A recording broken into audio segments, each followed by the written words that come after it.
Telugu Desam party పగ్గాలు లోకేష్కి అప్పగించాలని బుద్దా వెంకన్న ఒక పత్రికా ప్రకటన అంటే ప్రెస్ మీట్లో ఒకటి చెప్పినప్పుడు ప్రకంపనలు బయలుదేరాయి. ఏమిటని చెప్పేసి చాలామంది అన్నమాట ట్రోల్ చేశారు. మేము కూడా అన్నమాట కామెంట్ చేశాం. కానీ అది అనాలోచితంగా ఆయాచితంగా అన్నటువంటి ఇచ్చినటువంటి ప్రకటన స్టేట్మెంట్ కాదు. దానిలో చాలా లోతైనటువంటి విశ్లేషణ ఉంది, ముందు చూపు ఉంది.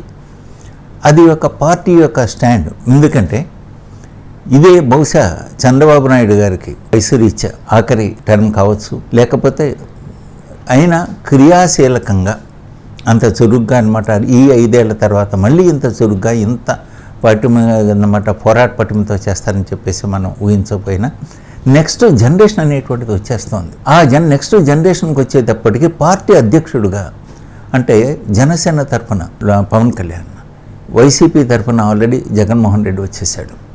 అలాగే కాంగ్రెస్ తరఫున అన్నమాట రాష్ట్ర స్థాయిలో అన్నమాట షర్మిల వచ్చేసింది. అందువల్ల తెలుగుదేశం పార్టీ తరఫున పార్టీ అధ్యక్షుడుగా వాళ్ళతో ఆ స్థాయిగా అంటే లోకేష్ని ఆ స్థానంలో నిలబెట్టాలి. పార్టీ అధ్యక్ష స్థానం, ఈయన ముఖ్యమంత్రి, ఈయన యొక్క పరిపాలనా అధికారి, అంతే. పార్టీ వ్యవహారాలను కూడా అన్నమాట లోకేష్ చేతికి అప్పచెప్పాలి. అప్పుడే యూత్ని పార్టీలోకి ఇచ్చేయాలి అని చెప్పేసి ఒక దీర్ఘకాలిక ప్రయోజనాల దృష్ట్యా ఇచ్చినటువంటి వెలువడినటువంటి ప్రకటనది. దాని యొక్క రియాక్షన్, పబ్లిక్ రియాక్షన్ ఎలా ఉంటుంది అనేటువంటిది టెస్ట్గా చూశారు. ఏం అనిపిస్తుంది నాకు. ఎందుకంటే మోడీ అంటే అటు మధ్యప్రదేశ్లో కానీ లేకపోతే ఇతర రాజస్థాన్లో కానీ వీళ్ళందరినీ కూడా తీసుకొచ్చి బీసీలను తీసుకొచ్చేసారు. అంటే యూత్ని అన్నమాట తీసుకొచ్చేసారు. ఈవెన్ ఛత్తీస్గఢ్లో కూడాను అట్లాగే. అంటే సెనేరియో చేంజ్ అవుతుంది. తెలంగాణలో అన్నమాట కేటీఆర్, రేవంత్ రెడ్డి వచ్చేసారు.